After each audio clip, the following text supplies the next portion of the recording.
Critical race theory is crap. Martin Luther King marched right here, so skin color wouldn't matter.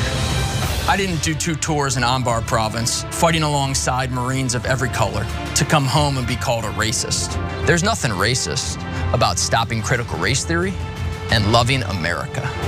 Josh Mandel, pro-God, pro-gun, pro-Trump. I'm Josh Mandel, and I approve this message. You want a fighter? Send in the Marine. Send in that Marine, Josh Mandel. There's Josh Mandel. Again, he's running for the Senate in Ohio. And I want to start with that first lady, Regina McManus. Critical race theory is garbage. I'm not sure exactly which term she used for it. It's garbage, it's trash, I hate it, it's ridiculous, whatever it is she said. But Regina McManus of Ohio, we definitely need to listen to. Also, Joe Schmo of Nebraska, who says, I don't like salt on my fries.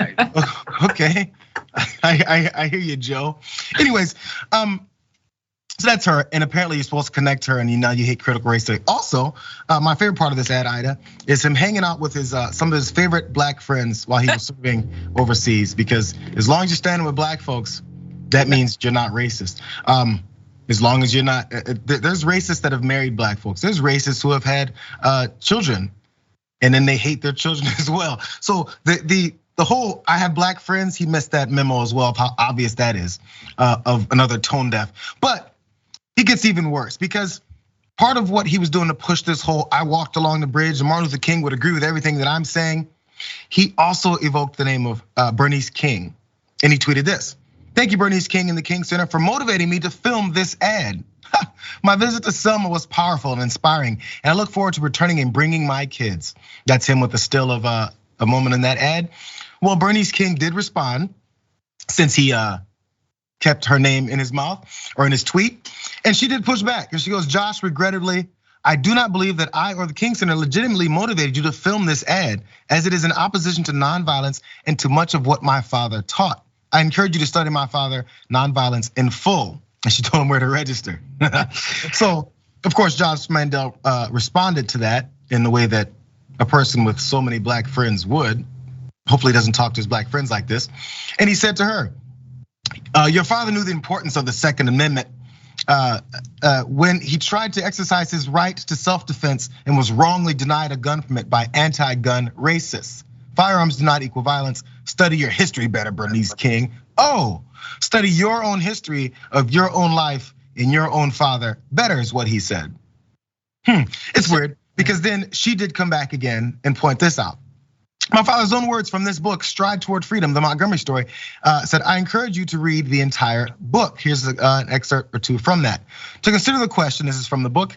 I also went down to the sheriff's office and applied for a license to carry a gun in the car, but this was refused. That's what Josh was talking about. Meanwhile, I reconsidered. How could I serve as one of the leaders of a nonviolent movement and at the same time, use weapons of violence for my personal protection?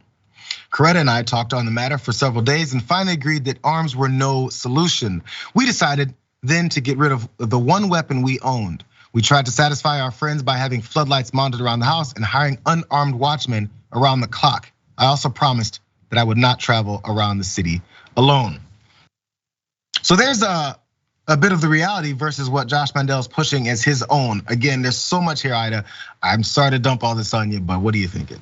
So first and foremost, if Martin Luther King wanted to have a gun, which was his Second Amendment right, I wouldn't be opposed to that because they got so caught up on the gun stuff that they forgot about the real issue that we're dealing with white supremacy, racism, and systemic oppression in this country. The truth of the matter is whether he called on Martin Luther King or Malcolm X, the attack is on critical race theory, and I have to say, poor Ohio. You have one candidate that's focusing on Mexicans and the other one that's focusing on critical race theory, both using the argument that they're not racist and neither talking about improving the actual conditions of the people in Ohio. Ohio has a lot of problems, and I guarantee you Mexicans and critical race theory are not at the top of the list. With the education system that they have going there, they're one of the states that have the most missing women in the country. They have a lot of issues in Ohio, and I guarantee you that ain't at the top of the list. Furthermore, we tired. Like, people of color, Black people in this country are really tired of white people trying to prove that they're not racist by pointing us out as their token and making us look like, features in their stories, which we don't want to be a part of. Critical race theory, unfortunately, it has been hijacked by these people. And the people who don't know what critical race theory is are the most emotionally charged by it. And it's so sad because they don't even know that it's post-secondary curriculum. They're not talking to little 5-year-old kids about what happened in this country, which they should, because if you want to tell little Black kids that they were slaves, then you should tell white kids that they're descendants of slave owners. If we're gonna mess with the subconscious programming of children, then let's do it to all of them.